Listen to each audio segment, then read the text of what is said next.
Hey everybody, Theresa here of Larkin Design. Welcome back to my channel. Today I'm doing something that I don't normally do. It's kind of new for me, but I wanted to invite you to a portion of the In My Pocket Kids Album Edition classroom. And so one of the concepts that I'm talking about in the Kids Album class is specifically scraplifting, and then even more detailed is scraplifting yourself.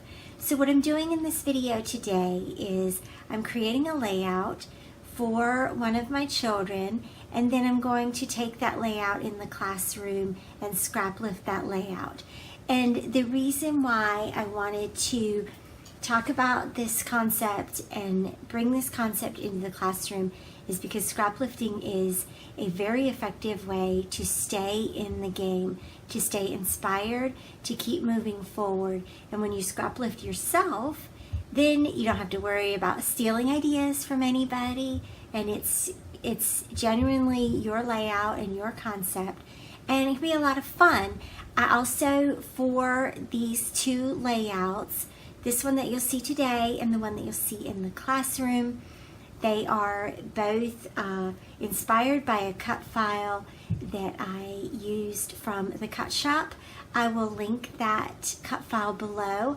I did this layout, this first layout I did for the Cut Shoppe design team and a couple of months ago.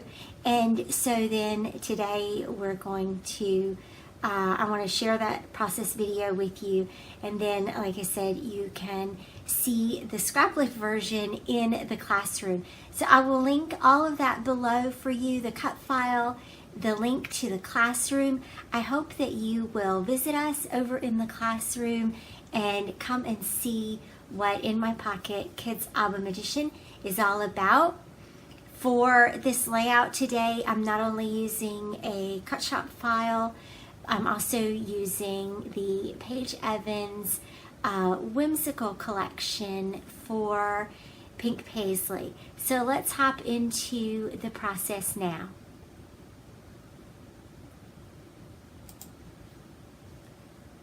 Okay, so I have the cut files. They're cut out ×2, and then I have my product here that I'm just gonna walk through a little bit with you and show you some of the things that I have pulled from this collection. There were 2 alphabet sets.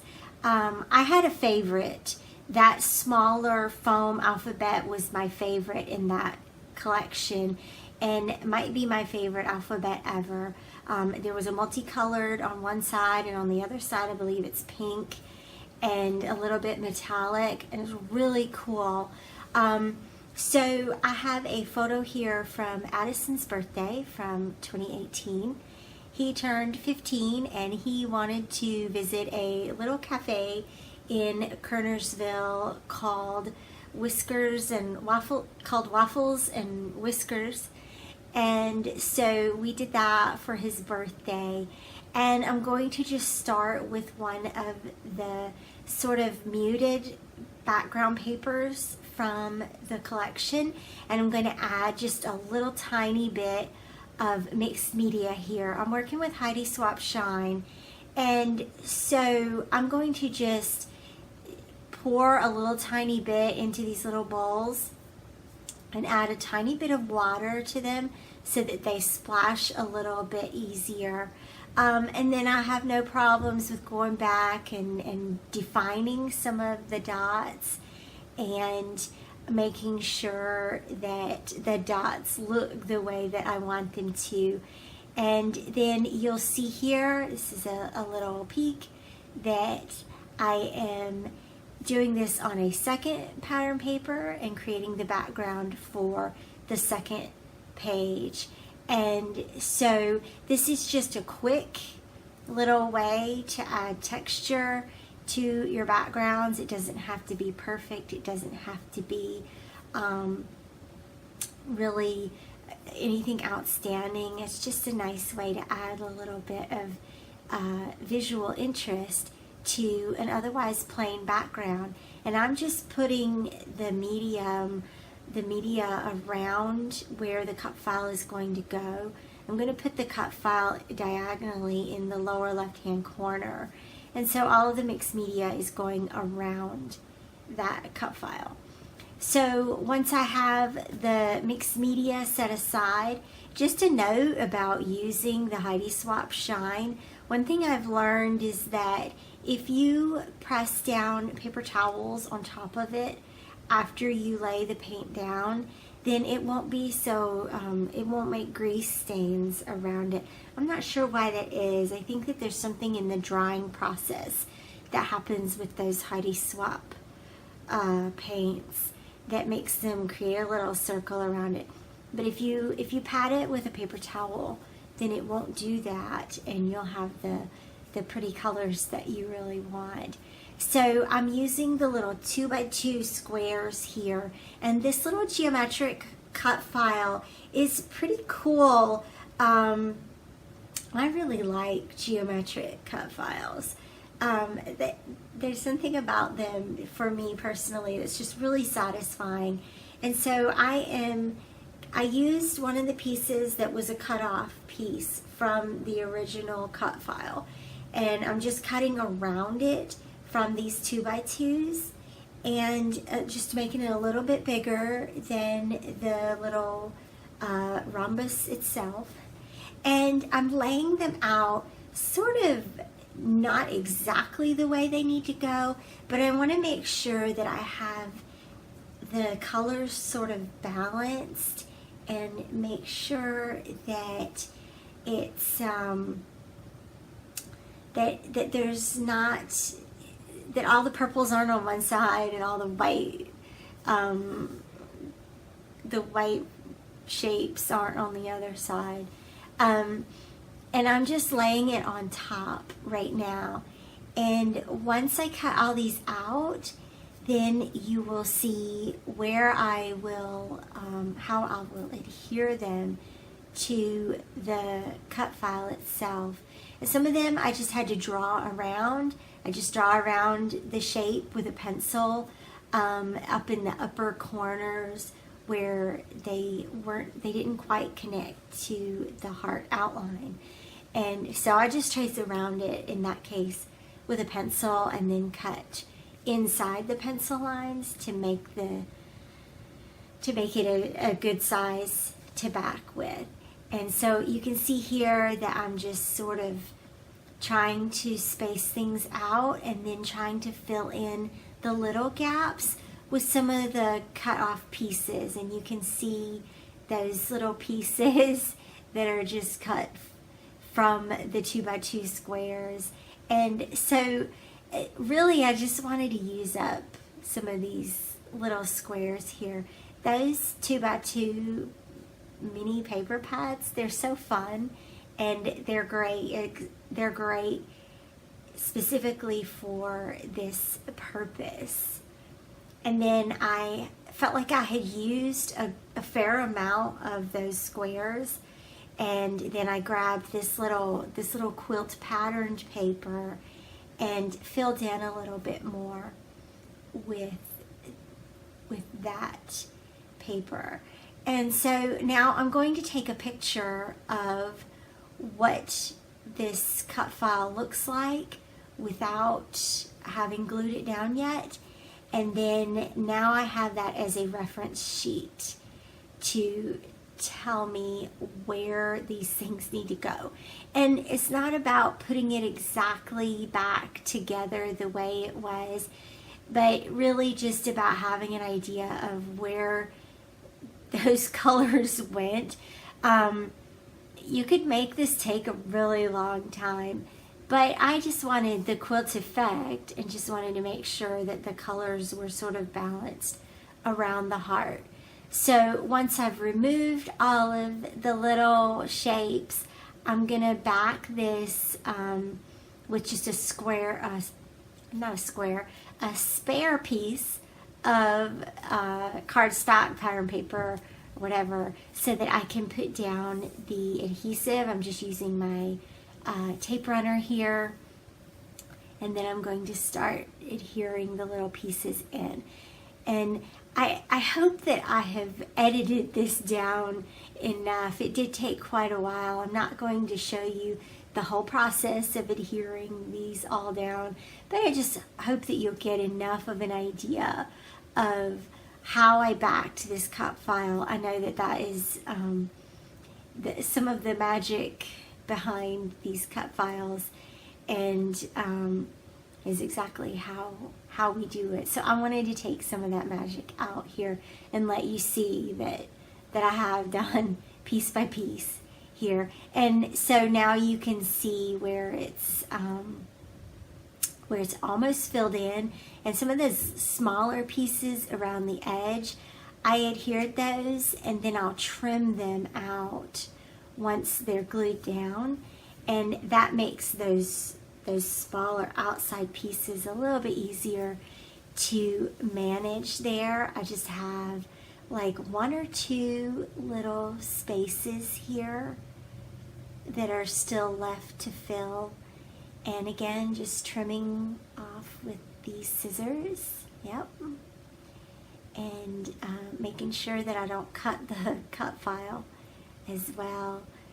And then looking to see if there's like one more little space here. Just when you think that you're done, there you see that there's one more. And so hopefully you can see too that I've used a combination of the geometric patterns, the watercolor patterns, the white background patterns. Sorry, I just had something in my, like a hair or something in my eyeball. And then once I have all those adhered down, now I can stick it to the background paper. Yay. That took a while to do. And then I'm going to layer my photo and my embellishments to this page. And so yes, an editorial note, I did use a pink background for Addison's layout. Addison really likes pink, and it's a color that is one of his favorites that he has told me a lot that he likes. So I definitely incorporate pink and incorporate his personality with his layouts, and that's something that I believe in really strongly. I think that that's a really wonderful thing about creating when they're older, is that then you know their personality and you know the things that they like, so that you can create layouts that they will like later on down the road. So one thing that I'm going to do here is incorporate some of the rub-ons. Are a great way to add more to your background, sort of like stamps. If you don't like stamping, then try rub-ons and just use them as sort of as home bases for your embellishment clusters. And so you can see I'm adding 3 colorful rub-on strips here in, or 2. Right now it's just 2. I'll add a 3rd one later below the photo, but they form a visual triangle here on the layout. And they also bring a little bit of color into this background.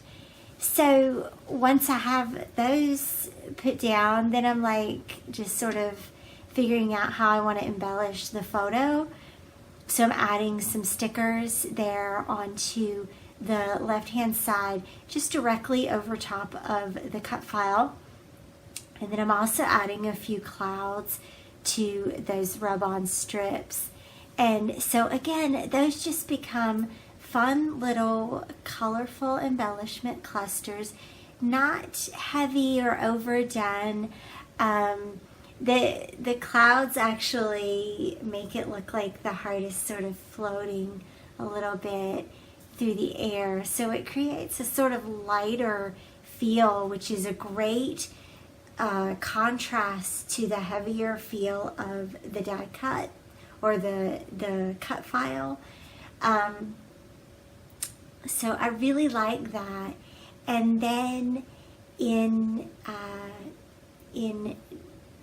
to emphasize the outside, the curves of this cut file, I'm going to add my title around that.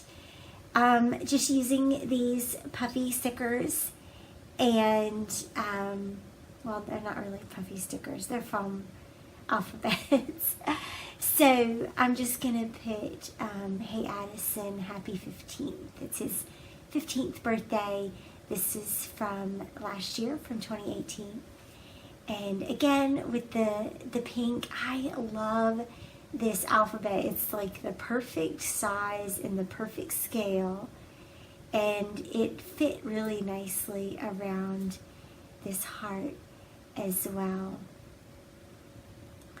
And so then I'm going to add a few more stickers and rub-ons, just wherever it looks like fun to add it. I guess that one sort of went down in the wrong place, so I pulled it up a little bit really carefully.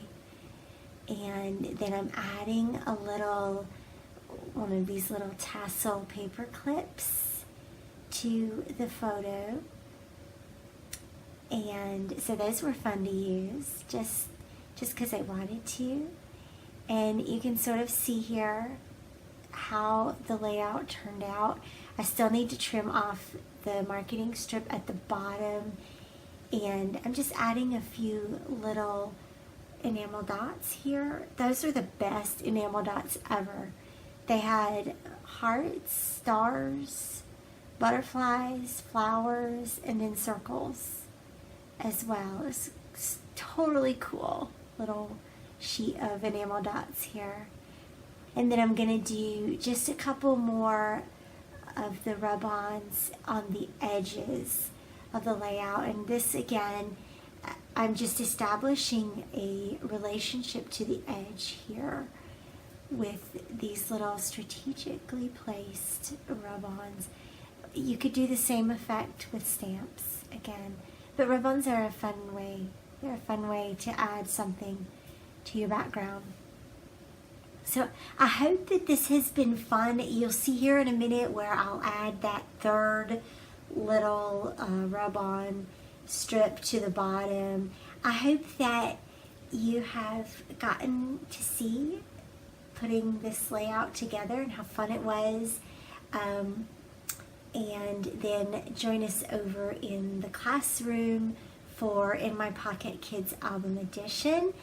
That, of course, is going on right now, and we are doing a weekly walkthrough of the class. There are 5 modules in that class, and it goes over setting up your album plan, including a great detailed list of the types of layouts to include in your kids' albums. This class is geared specifically for the school age years. So for the US, that would be kindergarten to 12th grade. And I would love to have you join us over there. Be sure to check out the links below. I will be sharing a couple of close-ups for this project. It will also be on my blog at larkindesigntm.com. Thanks so much for joining me today, and I will see you here again soon on my channel. Be sure to like this video and comment and subscribe if you haven't, and I'll see you again. Bye-bye.